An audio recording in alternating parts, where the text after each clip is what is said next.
গাজার উদ্দেশ্যে রওনা হওয়া গ্লোবাল সুমুদ ফ্লোটিলার ৩০টিরও বেশি জাহাজ বর্তমানে তুরস্কের মারমারিস উপকূলে অবস্থান করছে।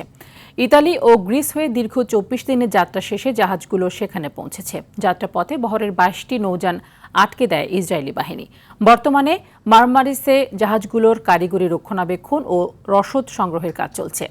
ফ্লোটিলা কর্তৃপক্ষ জানিয়েছে, মানবিক সহায়তা নিয়ে গাজায় পৌঁছানোর পরবর্তী ধাপগুলো শিগগিরই ঘোষণা করা হবে। অন্যদিকে ইসরায়েল সাফ জানিয়ে দিয়েছে, তারা গাজার নৌ অবরোধ কোনোভাবেই ভাঙতে দেবে না।